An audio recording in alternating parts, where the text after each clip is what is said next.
welcome back to my channel. Happy New Year. It is now the very first video I am uploading in the year 2020, so I'm super excited about it. I hope you guys had a wonderful holiday. In today's video, I'm going to be sharing with you 9 tips for organizing yourself for the new coming up year. As a teacher, things just go by so quickly, and coming back from a long winter break can be overwhelming. So I thought I'd share with you guys some of those tips that have helped me as a teacher over the past years, just kind of organize myself and go into the new second half of the year being organized and just having something set in place so that the rest of the school year flows better and positively. So I'm going to be sharing with you those 9 tips, and I hope you guys enjoy them and then find them helpful as well. And if you are new to my channel, my name is Maritza and I am an elementary teacher. So if you haven't yet joined me here on this community home sweet classroom on my channel, go ahead and subscribe down below and join us and be a part of my community here in Home Sweet Classroom. Thank you guys for joining me, and let's go ahead and get started. The first tip I have is down with the old, up with the new. So what that means is I want you to take down all of your Christmas stuff before you come back from winter break. And even if you can do it the day before you go on winter break, will make things so much easier. So I've kind of experimented with this over the past years. I've tried it a number of different ways, and the best way that I found that really helps for me is to take down the Christmas stuff before I go on winter break. So that day before we go on winter break. Now, I know it can be rough because all of us just want to get out and start our winter break and just really look forward to spending those 2 weeks home with family and stuff. But I have found that it works so much better, and it's so much less stress if you're taking down Christmas stuff before you go on winter break. Take down all of the old stuff when it comes to the holiday themed decorations. And I personally like to decorate my classroom Christmas theme or winter themed. But it's overwhelming in my classroom for that month that I have it up. So taking it down before we go on winter break is super helpful, because I come back and it's a fresh start for everyone, for me, for my students, and everything is so clean and nice and organized. So I'm ready to put up that new stuff. The second tip I have for you guys is to make a schedule. I love schedules. If you haven't yet noticed, I absolutely love schedules. But if you're looking for something, a fresh new start, beginning that new year, and that is essentially the second half of the year, making a schedule for yourself when it comes to other seasonal holidays and upcoming events, sit down, lay it all out, get yourself a calendar, and just set out all of the schedule, make a schedule for all of those upcoming seasonal or holiday or projects, things like that have to revolve around making it or doing it ahead of time. Making yourself a schedule can make it super easy, and it gives you enough time, and it's way less stressful when you have a schedule because you know it's going to be coming up. So having it laid out can really give you the opportunity to see it before it's going to happen and schedule it or organize it before it comes up. Something that I like to give myself is deadlines. I know that it can be overwhelming as an educator, as a working individual, to give yourself a deadline, but it's really, really helpful. I know that it's overwhelming when others give us deadlines as well, but giving yourself a deadline can really give you that opportunity to get that specific task done. So for example, if I know that in February I want to decorate my door to be February or Valentine's Day themed, but I know it's coming up and it's in my schedule, but I don't really have necessarily a deadline for it, if I set myself a time or a date that I want to have it done, it's more likely to get done than it will be if it's just sitting in my calendar or it's sitting and floating around my ideas. So setting yourself a schedule and deadlines can really be helpful to get some of those things done if you're doing it ahead of time. The third tip I have for you is to reorganize your classroom, reorganize your desk, have fun with it. So something that I tried this year was that I went ahead, when I got back from break, I went ahead and reorganized the desks with my students. Now, I actually would call them tables because we have tables as desks. But my students, we just brainstormed a full board of ideas and what they wanted to see in the classroom. And I wrote them down on the chalkboard, and they came up with all of them. It was so much fun. They made suggestions, and they were involved in what they wanted their classroom to look like, or classroom environment to look like. And it was a really good opportunity for them to own it and appreciate it. And love the environment that they are in. So we went ahead and reorganized all of the tables and their desk area, including my teacher table. We put it in the center, and we put the tables all around. They gave more ideas on what they wanted to have in the classroom, so I'm considering those. It is the best way to start the new year. Students love when they are involved in the design or organizational part of the classroom. I do have a couple of those students who just love organizing, so I get them involved. If they love it and it makes them happy, there's no better way that I want them to be involved in it. So involving them in reorganizing your classroom and having them have a contribution to it is so much fun, and it really gets them engaged into coming up and coming back from a long winter break. And it's also a really good opportunity to separate those controversial personalities that you have in the classroom. Go sit back and reanalyze those students who cannot be sitting together and just don't do very well. It's a good opportunity to separate them, or to reorganize and think about structurally where you want to fit them into the classroom.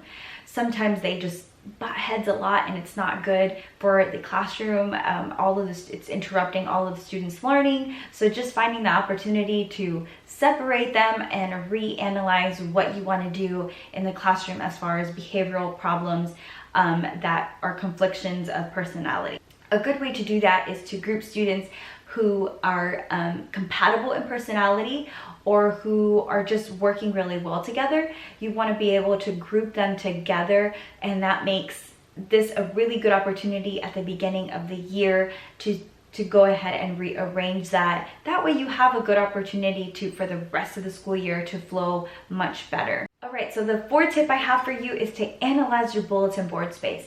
I know it could be really overwhelming for my students, even for me sometimes. I find myself just like overpacking the walls with anchor charts, with posters, with ideas, things that we're doing in the classroom.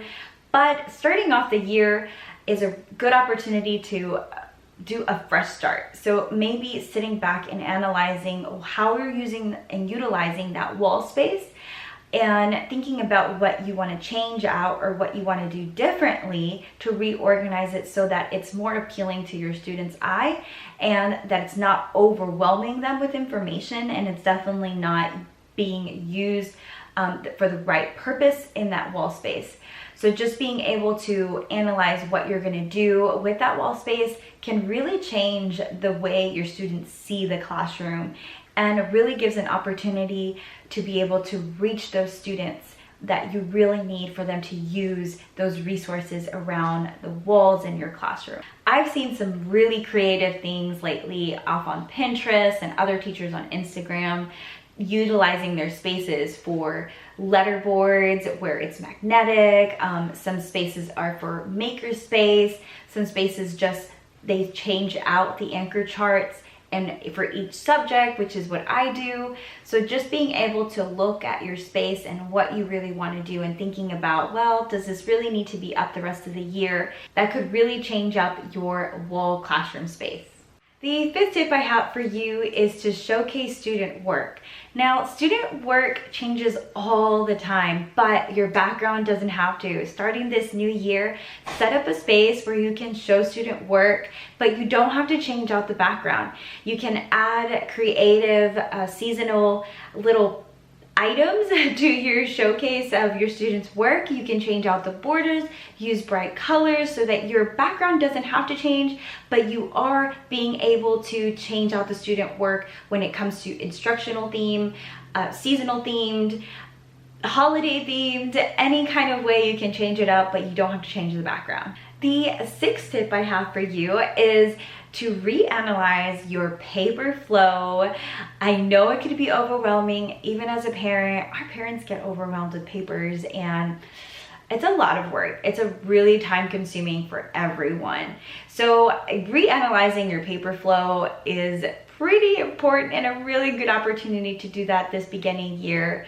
Your parents can sometimes get overwhelmed and sometimes don't even get to it. So I encourage you and myself to reanalyze and rethink what you want to do for your paper flow in the classroom. It's a good opportunity to maybe change up more of a digital version. I do a lot of digital versions of my newsletters, parent communication, and I also have a system of cubbies that really helps me actually get my students to those papers and field trip letters and all of those things, and they don't get lost. So they all go into one folder and they're sent home every single Monday. So just rethink about what you want to do when it comes to your paper flow going from home and coming from school. The next tip I have for you is to revisit or review the rules in your classroom.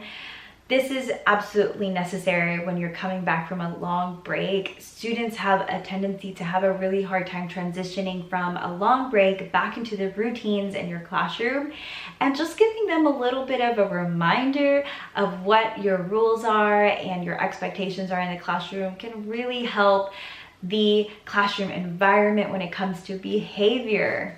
I use classroom promises. I don't call them rules, but students know that these classroom promises are like rules. We want to promise to keep them so that we have a better communication, a friendship in our classroom, and it just really helps my students understand my expectations as well. And we revisit those after we come back from break, and we do essentially a classroom promise one more time, pinky promising that we're gonna hold ourselves accountable and keeping these classroom promises. Treat it as if it were the beginning of the year, the first day of school, because students really tend to feel like it is. They've been gone for 2 weeks, 2.5 weeks. So it's like a fresh new start. They're coming back, getting back into routines after vacationing or spending time at home, late nights, having lots of friends over. So they probably miss a lot of those things from having spent all that time during break. So treat it as if it were the beginning of the year or the first day back at school, and just have fun with it and get students back into the rhythm of being back in the classroom. Now let's jump into the topic of your behavioral system. This is a touchy topic because every teacher has a different behavior system. Some teachers have Dojo, some teachers have the clip chart system. All of these are really great tools, but do they work for you? So look back at what works for you and think about the consequences that are being used in your classroom. Are those consequences working in your classroom, or do you need to revisit them and reanalyze what you want to do when it comes to your behavioral system that you have set in place? The next tip I have for you is callouts. I love using callouts in my classroom. They make getting students' attention so much more fun. Some things like you can use our macaroni and cheese and your students say, "Everybody freeze." These are really fun ways to get your students' attention without having to say all the time, "Be quiet, stop talking, pay attention." Other callouts I use in my classroom are, I say "to infinity" and my students say "and beyond." Waterfall, waterfall, shh. These are just a few of the callouts I use in my classroom, and my students have a lot of fun with it. They actually look forward to the next callout that I have for them the next day. Last tip that I have for you guys is the holiday blues. I know it can be so sad for students and for even teachers when you have to come back and you have those holiday blues. Implementing some fun and engaging activities for that first week that you're back from the holiday break is the best way that I have found to get over the holiday blues. Some things that I enjoy doing in my classroom for when we come back from winter break are doing fun writing activities, fun projects, introducing new units, Something that I really enjoy in writing is doing the snow globe project. We do a writing and they pretend like they're in a snow globe and then they make one. These are really fun projects to do in the classroom, and it's really just the best way to get over that hump and when you come back from break, and it just can be so difficult sometimes, but having something to look forward to and it's hands-on is really the best way to get your students more involved and being able to get pumped for that second part of the year. All right, guys, those are the 9 tips I have for your classroom, organizing yourself for the new year. I hope you guys enjoyed it and found it useful as well. Thank you so much for watching, and I hope you guys will join me in my YouTube family community here in Home Sweet Classroom. You can subscribe down below. You can also go visit me on Instagram. I post a lot of teaching content on there, as well as other content that I enjoy just sharing. And I hope you guys enjoyed this video, and if you did, give it a big thumbs up for me. It lets me know that you are enjoying the content that I am sharing. Thank you so much, and I will see you guys in the next video. Bye!